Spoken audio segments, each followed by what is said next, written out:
बिस्मिल्लाहिर्रहमानिर्रहीम। तो जी हाँ पाकिस्तानियों, जावेद अफरीदी के मुताबिक पाकिस्तानियों को बहुत ज्यादा इंसेंटिव्स और फायदे मिलने वाले हैं इलेक्ट्रिक गाड़ियों की परचेज के ऊपर, जिसमें 0% इंटरेस्ट रेट की फाइनेंसिंग, फ्री रजिस्ट्रेशन, 0 टैक्सेस और इस तरह के और बहुत ज्यादा इंसेंटिव्स जो कि एक एंड यूजर और इलेक्ट्रिक गाड़ी परचेजर को पाकिस्तान के अंदर वो बेनिफिट्स मिलेंगे। तो वीडियो के अंदर ही सारी डिस्कशन करेंगे और आपको डिटेल में बताऊंगा पाकिस्तान इलेक्ट्रिक व्हीकल पॉलिसी के बारे में भी और इन नए इंसेंटिव्स के लिए भी, जो कि एक आम पाकिस्तानी तक इंशाल्लाह ज़रूर पहुंचेंगे। तो फिर वही वीडियो को देखने से पहले लाइक करो और आज तो वीडियो को आग की तरह शेयर करके फैला दो, ताकि सबको पता चलना चाहिए कि electric vehicle is the only future. जी हाँ पाकिस्तानियों, जैसा कि आप लोगों को पता है कि पीटीआई की गवर्नमेंट और इमरान खान बहुत ज़्यादा सीरियसली इस बात को ले रहे हैं कि इलेक्ट्रिक व्हीकल्स पाकिस्तान के अंदर आनी चाहिए। मैं आप लोगों को लगातार पिछले 1 साल से कंटिन्यूसली अपडेट करता आ रहा हूँ कि इलेक्ट्रिक व्हीकल पॉलिसी और इलेक्ट्रिक गाड़ियाँ पूरी दुनिया के अंदर जो है अब बहुत ज़्यादा होने वाली हैं। इंडिया जैसा मुल्क 2025 तक जो है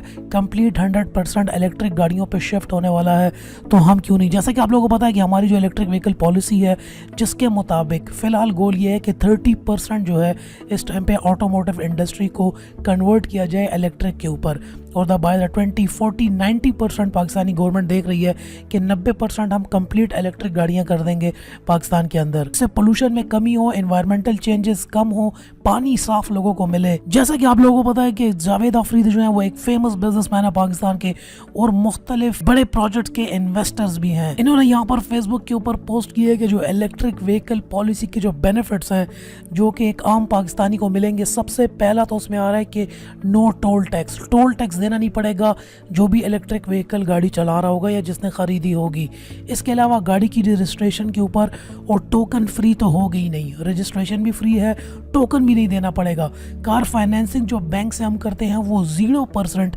इंटरेस्ट रेट के ऊपर गाड़ी मिलेगी। इसके अलावा जो चार्जिंग स्टेशन के ऊपर जो इन्वेस्टर्स जो है इन्वेस्ट करेंगे उनको भी 0% फाइनेंसिंग और इंटरेस्ट रेट के ऊपर दिया जाएगा।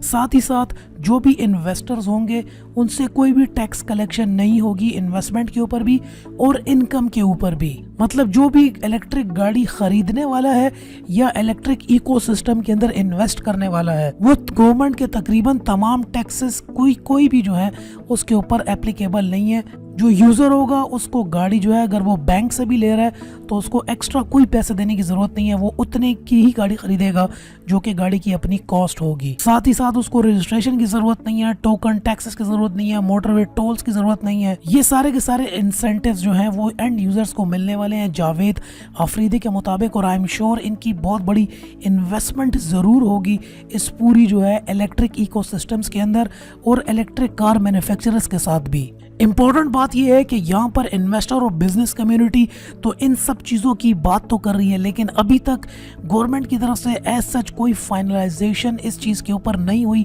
और गवर्नमेंट की तरफ से एज सच कोई नोटिफिकेशन इस बारे में अब तक नहीं आया। लेकिन यहाँ पर इतने बड़े इन्वेस्टर्स, इसके अलावा जो फॉरेन मैन्युफैक्चरर्स हैं, वो सारे भी इसी कोशिश के अंदर लगे हुए हैं कि हमें इंसेंटिव्स इस तरीके के मिले जाएं ताकि ये लोग आसानी से पाकिस्तान के अंदर एक इलेक्ट्रिक इकोसिस्टम को क्रिएट किया जा सके और इलेक्ट्रिक गाड़ियां भी आ सकें, यहाँ पर सस्ती मैन्युफैक्चरिंग भी हो सके और लोगों के अंदर उनकी एक्सेप्टेंस भी बढ़े, ताकि लोग आसानी से इलेक्ट्रिक व्हीकल को परचेज करें इन तमाम टैक्सों के बगैर, जिससे ओवरऑल गाड़ी की प्राइस भी कम होगी, लोगों को भी फ़ायदा होगा, मुल्क की इन्वायरमेंट को भी फ़ायदा होगा और तमाम इकोसिस्टम जो है इससे ग्रो करेगा। यहाँ पर गवर्नमेंट की पॉलिसीज़ के मुताबिक वो इंसेंटिवाइज करना चाहती है जितने भी इंटरनेशनल इन्वेस्टर हैं जो कि डायरेक्ट पाकिस्तान के अंदर इन्वेस्टमेंट की जाए। के अंदर होम बेस्ड ईवी मैन्युफैक्चरर्स को भी इनहेंस किया जा रहा है कि ये लोग भी आके अपना एक पूरा इकोसिस्टम्स लगाएं, असेंबलर्स को भी इनहेंस किया जा रहा है और पार्ट सप्लायर्स को भी किया जा रहा है कि जितने भी इंटरनेशनल इन्वेस्टर्स हैं पाकिस्तान के अंदर आके डायरेक्ट इन्वेस्टमेंट करें और एक पूरा इलेक्ट्रिक मैन्युफैक्चरिंग का जो है एक इकोसिस्टम भी डेवलप हो, जिसमें गाड़ियां भी बने, गाड़ियों के इलेक्ट्रिक पार्ट्स भी बने, बैटरीज भी बने, इलेक्ट्रिक चार्जिंग स्टेशंस भी यहाँ पर हो, एक पूरा का पूरा सिस्टम जो है end to end A to Z Pakistan के अंदर ही पूरा इकोसिस्टम जो है वो चले। गवर्नमेंट इस बारे में ऑलरेडी कह रही है कि हम इंसेंटिवाइज करना चाहते हैं उनके ऊपर कम टैक्सेस और नो ड्यूटीज़ के हवाले से, ताकि ज़्यादा से ज़्यादा ये इन्वेस्टमेंट पाकिस्तान के अंदर आए। उम्मीद तो अब ये की जा रही है कि जावेद अफरीदी जैसे बड़े बिजनेसमैन जो कि इलेक्ट्रिक गाड़ियों को इंडोर्स कर रहे हैं और ज़रूर इन्वेस्टमेंट भी कर रहे हैं इस पूरे इकोसिस्टम के अंदर, हमें भी उम्मीद है कि गवर्नमेंट जो है ज़रूर इन पॉलिसीज़ को इम्प्लीमेंट करेगी। अगर गवर्नमेंट को बहुत जल्दी रिजल्ट पाकिस्तान के अंदर चाहिए, क्योंकि जब लोगों को सस्ती गाड़ी मिलेगी, ये सारे बेनिफिट्स मिलेंगे और इन्वेस्टर्स को भी इस किस्म के बेनिफिट्स मिलेंगे, तो बहुत जल्दी पाकिस्तान के अंदर इलेक्ट्रिक का जो है सारा का सारा इकोसिस्टम ग्रो करेगा और इलेक्ट्रिक गाड़ियाँ पाकिस्तान के अंदर ज़रूर जल्दी और सस्ती आम लोगों तक मिलेंगी। उम्मीद करता हूँ आपको आज की ये थोड़ी बहुत वीडियो पसंद आ गई है, तो लाइक ज़रूर कर देना और शेयर सबको कर दो ताकि तमाम पाकिस्तानियों को ये बात पता चल सके। नेक्स्ट वीडियो फिर आपसे मुलाकात होती है, तब तक के लिए अपना ख्याल रखिएगा एंड थैंक्स फॉर वॉचिंग।